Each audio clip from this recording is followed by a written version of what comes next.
Last December, President Goodluck Jonathan, through the Coordinating Minister of the Economy and Minister of Finance, Dr. Ngozi Okonjo-Iweala, submitted the 2014 budget to the National Assembly for consideration and passage. The National Assembly passed the 2014 budget of 4.695 trillion naira.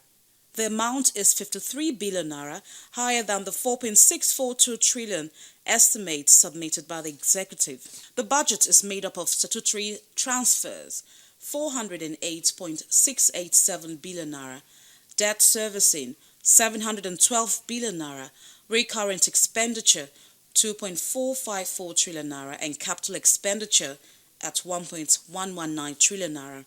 In the proposal submitted by the executive, the recurrent expenditure was put at 2.4 trillion naira, while the capital expenditure was at 1.1 trillion naira. The budget passed was based on an oil price benchmark of $77.50 per barrel and crude oil production of 2.38 million barrels per day. It put the gross domestic product growth rate at 6.75%, inflation rate at 9.5%, and exchange rate at 160 naira to $1. Analysts have pointed out that this is the lowest budget for the country in the last 3 years. This may be owing to plans by the executive to cut government spending as reflected in the medium-term expenditure framework. While the legislators have passed the appropriation bill, an area of interest is that of the execution of the budget. Over the years, the budget is not fully implemented. One of the reasons for this is the late passage of the bill as well as the late release of funds by the Ministry of Finance. Sometimes issues of corruption and embezzlement arise, thereby creating bottlenecks for the successful implementation of the bill. Taking you down memory lane, the Senate last year approved the 2014 to 2016 Medium-Term Expenditure Framework and Fiscal Strategy paper, an important element for annual budgeting plan. The passage followed the consideration of the report of the Senate Committee on Finance and Appropriation at this plenary. The senators, however, opposed the excess crude account and the crude oil benchmark for the period. The Senate called for the establishment of a National Assembly Budget Office to advise federal lawmakers on the complexities in national budgets. The Senate also pegged the corporate tax and value-added tax at 30% and 5% each and approved 572 billion naira as the projected new borrowing for 2014. The Senate observed that continued borrowings at high interest rate would stifle the private sector from the credit markets and impact negatively on the economy. The Senate, while adopting the MTEF, urged the government to strengthen and consolidate its fiscal strategy to narrow the gap between projected and actual revenue for the period under review. It called on the government to check the increasing incidence of oil theft and ensure that diversification of the economy to increase taxes to boost revenue. The Senate also approved the distribution of 666.9 billion naira from the excess crude account to the 3 tiers of government as proposed by the executive. Accordingly, 971.14 billion naira was approved for petroleum product subsidy for the 2014 fiscal year. This was an equivalent to the sum paid in 2013. While we await the President to assent to the bill, Nigerians expect the implementation of the budget to be done with utmost responsibility and dedication to the country's economic growth trajectory.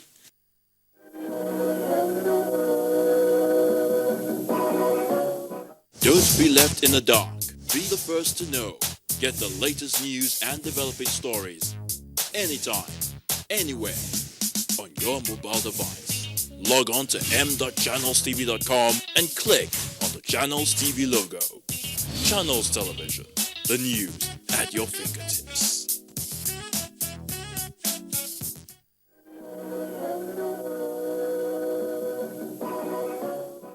The budget has been passed, finally, after months of postponement and debate. What's a comment on this development?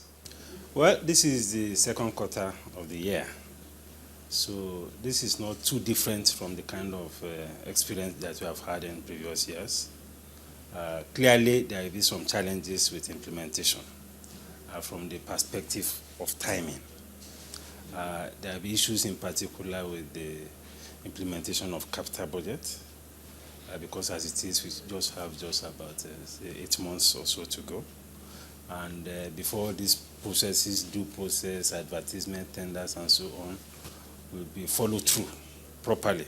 Of course, it will be an issue with regard to implementation of the capital budget. So it's not really different from what we have had in the past. Now, there was an increase of 53 billion naira to the final figures passed by the National Assembly. Why did we have this increase? Well, you know, the National Assembly has the power of appropriation. And I'm sure they will have looked at the assumptions of the budget. You know, there are assumptions with regard to oil price, assumptions with regard to oil output, assumptions with regard to inflation, to GDP, to exchange rate. So within the framework of these assumptions, I think in their own judgment, they feel that there's still a bit of room to accommodate a bit more. And of course, the increase is, in my view, is a bit marginal. I'm talking now of about 53 billion. And if you look at the headroom with regard to assumption of oil price assumption is 77.5. And the last 1 year or so, we have had oil prices at $100 and above. So I think it's still something that is tolerable within the framework of the assumptions guiding the budget. Now, I just want to know, why do we have this increase, especially now that we are in the second quarter of the year, and also going by the fact that most times we do not execute the budget to the fullest by the end of the fiscal year? Well, in the judgment of the National Assembly, they must have looked at the critical areas and felt that there was need to increase in some areas. So I think we can give them the benefit of doubt on this. I think what we need to worry more about concerning the budget is the structure of the budget itself. You know, for quite some time now we have had this lopsided allocation between recurrent and capital, and this year is also not different. And I think that if we really want to achieve the real purpose of budgeting, if we really want to achieve the real objectives, development objectives of the budget, I think the priority of spending in the budget we have to look at very critically going forward. We need to worry, for instance, about the fact that the allocation to infrastructure is still low. Take, for instance, capital allocation to Ministry of Works. We are all concerned about the quality of roads, about the need to improve logistics within the economy and so on and so forth. And yet in this budget, the total capital allocation to Federal Ministry of Works was about 100 billion. The total allocation the capital allocation to power, the power sector ministry, is 59 billion. And yet we have a big power sector issue. I'm aware that we have privatized. But because of the strategic nature of the power sector, I believe that the government cannot afford to go to bed just because they have privatized. Privatization is not an end in itself, it's a means to an end. And I believe that because power sector issue is a development issue, just as it could also be a business issue, but it's more importantly a development issue. To that extent, I think government still has a role to play. For instance, the transmission lines is still within the remit of government, and I'm sure there are other issues that will require the intervention of government to ensure that there is proper delivery of power. We should also worry about allocations to what we call service-wide votes. In the last couple of weeks, we have had a lot of issues, transparency issues of how monies were spent, disclosure issues concerning service-wide votes. In this budget, for instance, the service-wide vote is close to 20% of the entire budget. And the components are issues of pension, issues of service-wide vote, issues of what you call capital supplementation. Altogether, all these things account for close to over 900 billion. It's an issue in the structure of the budget. And if we really want to achieve the objectives of development, objectives of inclusiveness, of growth, in this economy, these are areas that we need to look at. We also need to worry about allocation to debt service. In this budget, an allocation of 712 billion naira is made for debt service. And the major component of this, in fact, the entire component is interest payment, particularly on domestic debts. If you are using 712 billion to service debt, to pay interest, and you are spending just 100 billion naira on roads, you are earmarking just 59 billion naira for power, at least for the government role within the current frame of power sector reform. Then we have issues of funding of the security agencies. We have issues of funding for the health sector. All these agencies lament on daily basis of poor funding.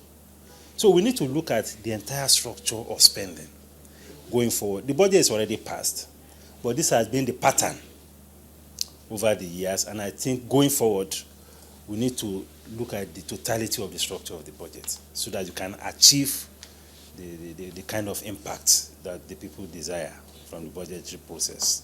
Still talking the structure of the budget, do you think, in your view, do you think that it was properly done to help drive growth, especially in the real sector of the economy?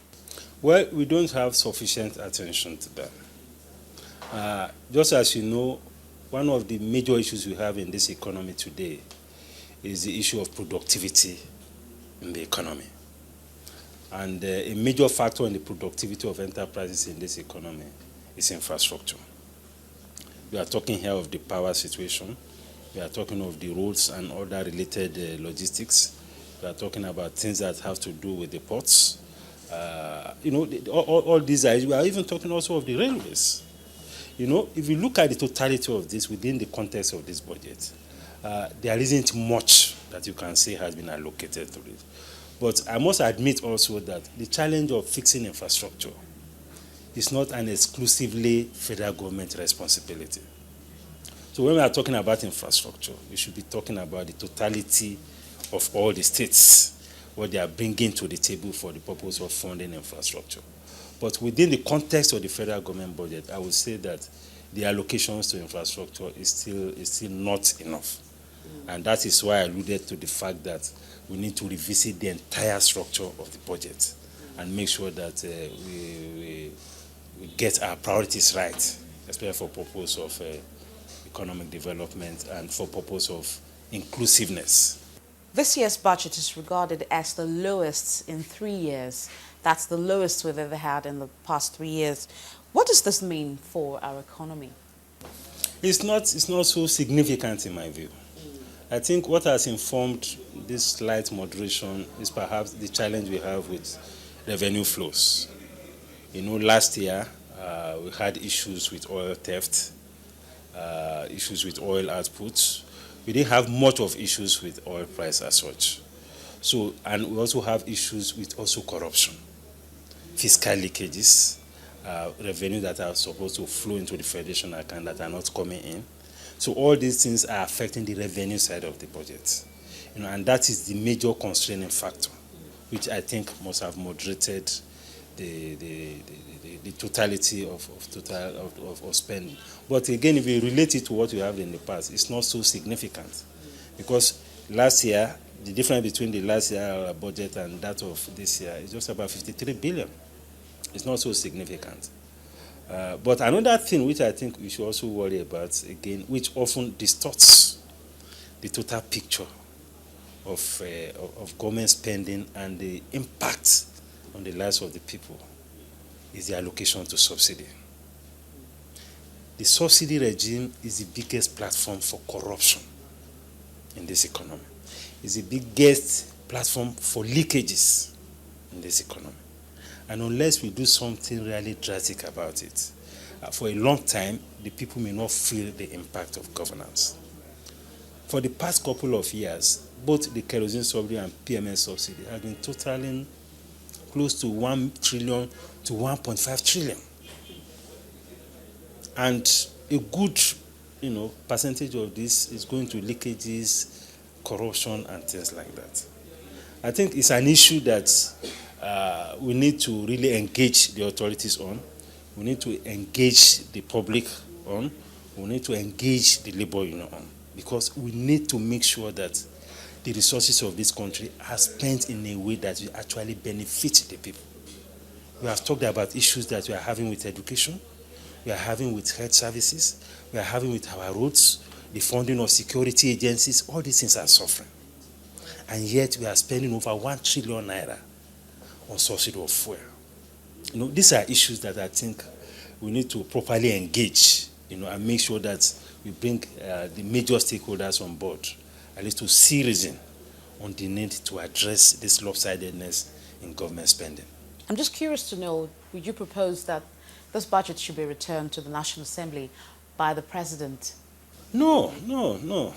You see, the structure of the budget we have is not different from what the President submitted. So even the President, what we have on the table is the President's proposition concerning the budget. So I don't see him returning it to the National Assembly. I think this time around there's some measure of consensus between the executive and the legislature on this budget. So I don't see that happening.